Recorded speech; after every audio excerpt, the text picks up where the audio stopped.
All right, and rounding out the Chapter 6 practice tests here are problems 10 through 13. So I got problem 10 on the screen, and we have to tell whether each statement is sometimes, always, or never true. The first statement is a parallelogram is a square. So if you have a parallelogram, you know that it's a parallelogram. Is it a square? And the answer for that question or statement is sometimes. Sometimes a parallelogram is a square, if it's indeed a square. But if you just draw a parallelogram and say is it a parallelogram, can it be a square? Not necessarily. Sometimes it will be, sometimes it will not. If you visualize a parallelogram, your general parallelogram, is that a square? No. But if you made a square, is that a parallelogram? Yes. So that is why the answer to that is sometimes. Next, a square is a rhombus. A square has 4 equal sides and 4 right angles, and a rhombus has 4 equal sides. So no matter what happens, if you draw a square, is that square a rhombus? Yes, it is. So a square is always a rhombus because a rhombus has 4 equal sides, and so does a square. An isosceles triangle has 3 lines of symmetry. This answer is sometimes.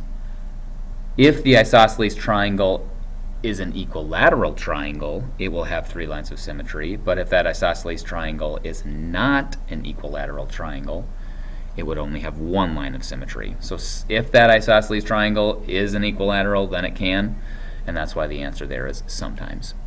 Number 11, quadrilaterals that have 2 pairs of parallel sides can be classified as what? We're going to list all the names that apply. So what are all the quadrilaterals that will have 2 parallel sides? The first one's a square. A square, no matter what happens, you're always going to have 2 pairs of parallel sides. That's always going to be the case. Another one that might not be as obvious is a rhombus. A rhombus will always have 2 pairs of parallel sides. All those sides are equal, and then as a result of that, the opposite sides will be parallel.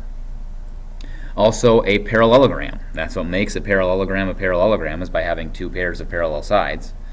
And the last one would be a rectangle. A rectangle will always have 2 pairs of parallel sides. So all 4 of these figures will always have 2 pairs of parallel sides, no matter how you draw them, making them classified as quadrilaterals that have 2 pairs of parallel sides. Number 12, we have suppose FT is a line of symmetry for the kite TCFW, which says not shown, but I just drew it so that it would be shown to illustrate why the answers are the answers they are. So you would have to provide this if you were taking this test. Which angle must be congruent to angle C? And we also know that FT is a line of symmetry. So here's the line of symmetry for the kite. And we have to say, well, what angle must be congruent to angle C?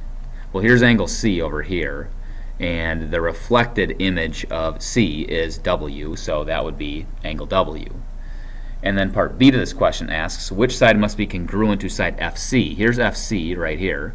This is FC, and the reflection of FC over the line of symmetry would be FW. So FW must be congruent to FC. And the last problem, we have a 13-gon, a regular 13-gon, meaning that all these side lengths are the same, all the angles inside there are the same, and we have to find the measure of each interior angle. We're going to take 13 minus 2, because that will tell us how many triangles we can divide this 13-gon into, which would be 11.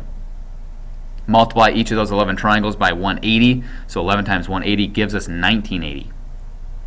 1980 is how many degrees all these angles add up to, but we want to find just the measure of one of them, or each of the interior angles.